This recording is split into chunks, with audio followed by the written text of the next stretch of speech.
Hey, how's it going, guys? Mr. Boss for the win here, and in today's GTA 5 video, we're going to be talking about the real reason why Rockstar has decided to give us invite-only cell lobbies in Grand Theft Auto Online.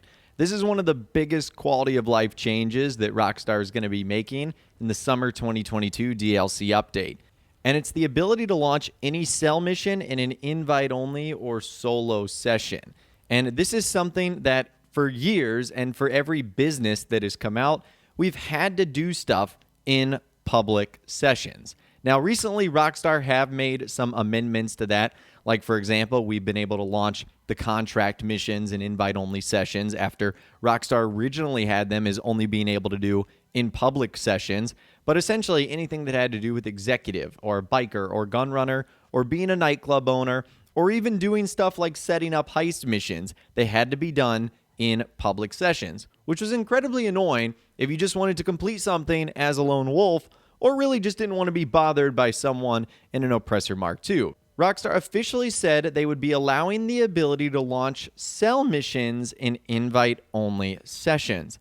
That's really exciting, and it has generated a lot of discussion, and that's what we'll be diving into in this video today.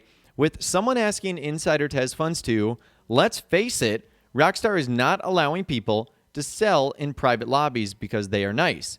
They just lost the war against cheaters and glitchers, and since they can't guarantee your safety during cell missions, they are just letting you hide in solo sessions officially. They know also that people will make solo public lobbies anyways, exploiting the peer-to-peer problems that sometimes help you overcome the infinite problems it offers. With Tez Funds 2 saying, I don't know about that.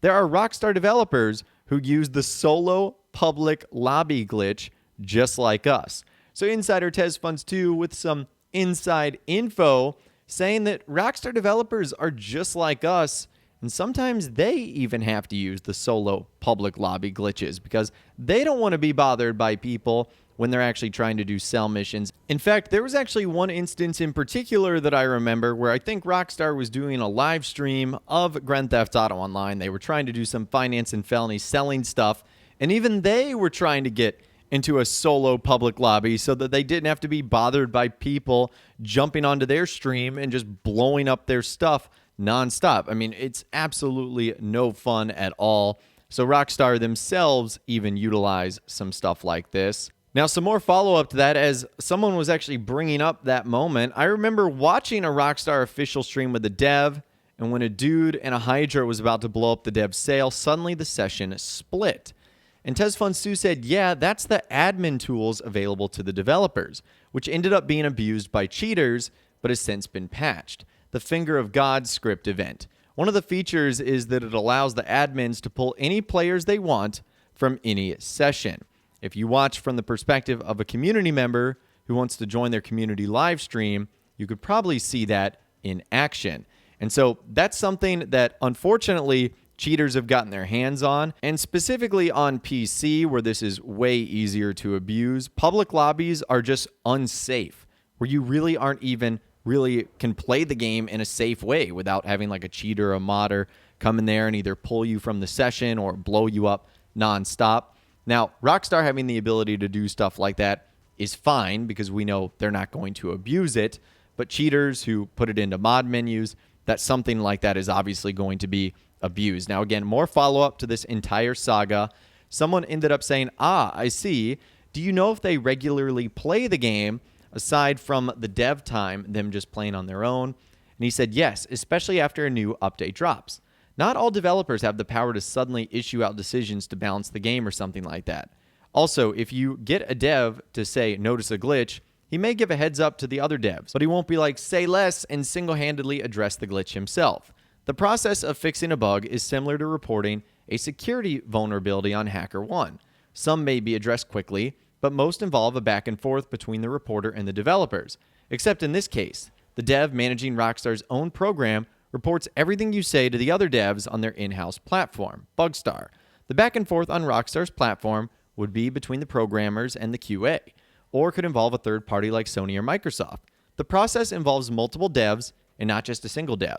If any programmer comes up with a fix for a glitch, QA devs would have to test it out, and there are different roles of QA. You may have the live QA testing, whether the fix itself works, Then there's another QA dev whose job is to ensure whatever you fixed is in compliance with Sony and Microsoft policies. So again, it takes a long time to fix these issues and these bugs, which is another reason why Rockstar finally might be letting our characters just say, okay, you can do this in invite-only sessions. You can do everything in an invite-only session without having to be punished by others, because sometimes we can't just immediately fix the problems that are causing big-time issues. And our last bit of follow-up today with someone saying, just out of curiosity, are they all in that special crew with the Rockstar logo and text as crew tag, or is that a fake one made by Script Kids? And TezFun2 said, that's an official Rockstar crew, not made by Script Kids. Ever since day one, the game was designed so that any crew tag that contains RSG has a Rockstar logo as well. But that's prohibited from use by regular players. To answer your question, the devs I talk about use regular accounts outside of dev time. However, on PC, cheaters keep a list of Rockstar admins/devs who track cheaters within their dev time and attempt to ban them in real time. Just a few days ago, a friend caught 2 admins using Take-Two Interactive VPN from Rockstar India in a session. Those admins monitor sessions where a huge amount of suspicious alerts are sent to Rockstar via in-game telemetry. That's when they join the session to investigate and ban the cheaters. If you try to chase and mess with one of them, your ban is basically guaranteed. Thus, the purpose of the list is to basically dip whenever one of them joins your session. So long story short here, why is Rockstar finally allowing our characters to utilize these invite-only sessions? I do think it's because cheaters are such a prominent part of the game, and they want players to be able to enjoy Grand Theft Auto Online and all it has to offer, no matter what type of session they're in. And because so many of the businesses and so many of setting up heists require you to go to a public session, you can really only enjoy a fraction of what Grand Theft Auto Online has to offer if you're not in a public session. So I think that's why Rockstar decided to do this, and I really think this is a great move because I think people are going to utilize the invite-only sessions a whole lot more to do these sell missions. But anyways, I'd love to hear from you guys in those comments down below. Let me know what you think about the real reason of why Rockstar's finally deciding to give us this quality of life feature almost 10 years later. It's like, why did they decide to just come up with this now? I think cheaters are a big part of the real reason behind that. But you guys can let me know what you think about that in those comments down below or on my Facebook page where you can send messages, photos, videos, and a whole lot more. If you guys did go on to enjoy this video, though, a like rating would, of course, be awesome. And be sure to subscribe to my YouTube channel if you are new or you want to stay up to date on all the latest GTA and all the Rockstar Games videos that I'll be doing here on my channel.